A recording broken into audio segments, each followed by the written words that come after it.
Man, let me just start this video out. I say, man, my tummy hurts, bro.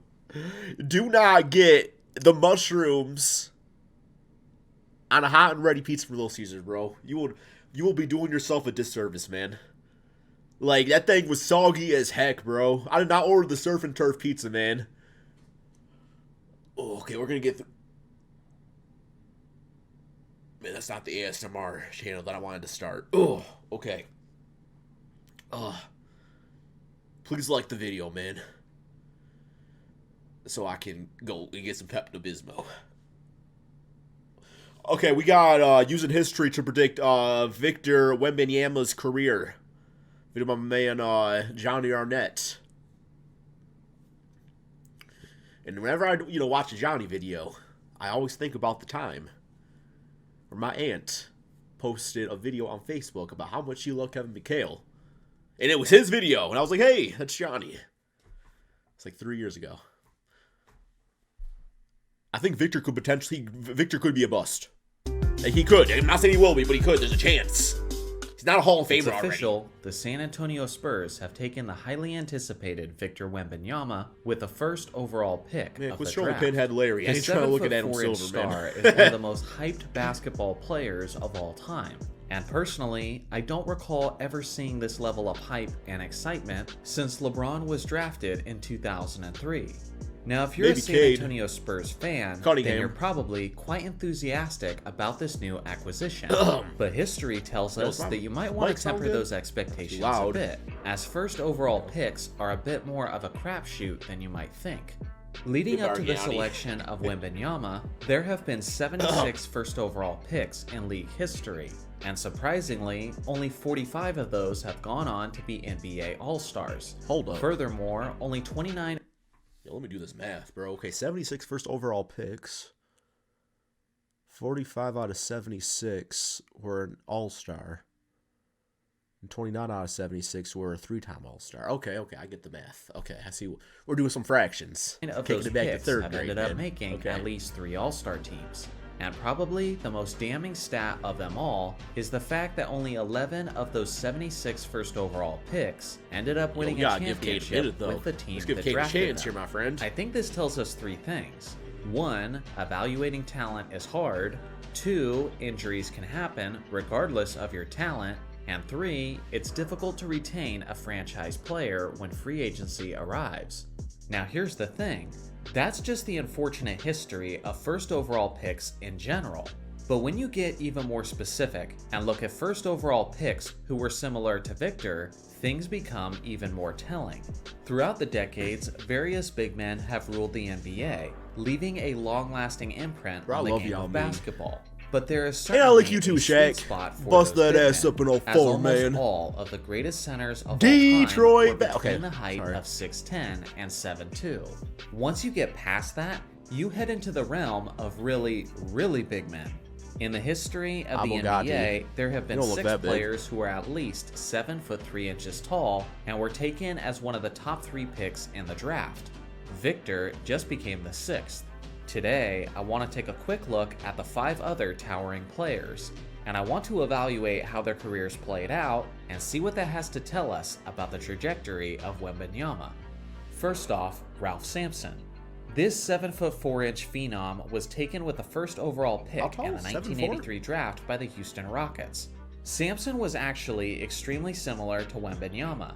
Not only was he the same height with nearly the exact same frame, but Sampson was also somewhat similar in playstyle, as he was someone who could handle the basketball and make a play for himself while having a comparable level of agility. With Hakeem Olajuwon by his side, the sky was the limit for the Houston Rockets, and they even made it all the way to the NBA Finals in 1986. He was the Rookie of the Year, a perennial All-Star, and an All-Star Game MVP. At times, he looked like Superman, but his kryptonite was his bad back and knees, which became a constant reoccurring issue throughout his career.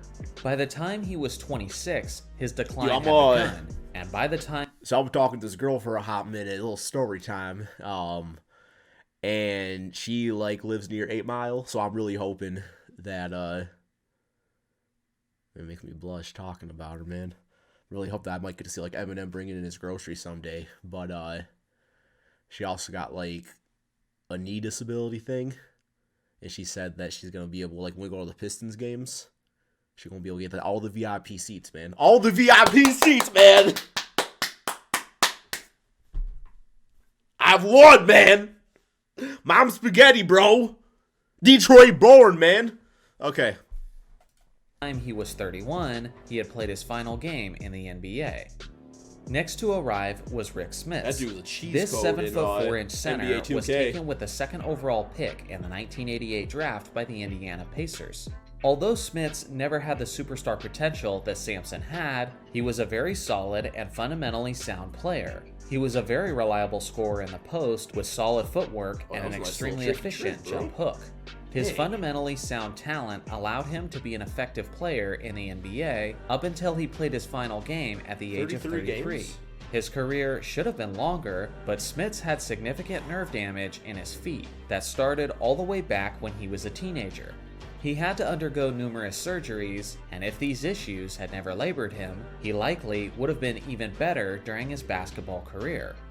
Next was Sean Bradley. Oh, the This Vince Carter's, center man. was taken with the second Dunk overall prop. pick in the 1983 draft by the Philadelphia 76ers. Bradley never developed into the superstar that the No, Scouts he did had not, hoped man. for. That's With that dunk being prop, said, bro. It wouldn't be fair to call him a bust either, as he was a decent contributor and a solid shot blocker in the NBA. Throughout his first 6 seasons in the league, he averaged 3.4 blocks per game and led the league overall in 1997. He was quite slow and lacked the post moves to be an elite player offensively. Like the others before him, Bradley didn't age very gracefully, and his bad knees and hips required surgery. And by the time he had just turned 33 years old, he had played his final game in the NBA. Next on the list is the 7'6" Yao Ming, who was taken with the first overall pick of the 2002 draft by the Houston Rockets. With the backing of an entire nation, Yao was... You're not a true basketball fan if you don't remember being on the ESPN forums back in the early 2000s, man. Mid-2000s. You know, talking about Dwight Howard versus Yao Ming and who was better, man. The ESPN forums, bro. If you know, you know, man. Was extremely hyped heading into the NBA. It was completely justified, as he ended up being one of the most offensively skilled and smooth centers that the game has ever seen, as he was absolutely lethal from mid-range, with his tremendous soft touch. In his career, Yao made 8 All-Star teams and 5 All-NBA teams. It wasn't all sunshine and rainbows for Yao though, as he was dealing with consistent major injuries of his own. It wasn't anything abnormal for a big man, as his bad knees and constantly fractured feet caused him to have numerous surgeries. At a certain point, it became too much for him to sustain, and at the young age of 30, Yao retired from the game of basketball. Just the top cheese codes in NBA 2K. The final player on the list was the 7'3" Hasheem Thabeet, who was taken with the second overall pick in the 2009 draft by the Memphis Grizzlies. Where's that call, Unlike every man? other player on this list, there's very few positive things that I can say about this man's NBA career, as just about everyone recognizes Thabeet as one of the greatest busts in NBA history. Throughout his very short career in the NBA, he was constantly in and out of the D-League, and organizations came to the tough realization that he simply didn't have the skills to compete on the NBA level. Of the players on this list, he had the shortest career overall, which is surprising considering how he's the only player on the list whose career didn't end early because of an injury, but rather for simply not being good enough for the pro-level competition. At only the age of 26, he had played his final game in the NBA. Again, what I just recapped were the other players in NBA history who were at least 7'3" tall and were selected with a top 3 pick in the draft. Only 3 out of these 5 players ended up being an NBA All-Star at least once in their career. March 5th were an All-Star.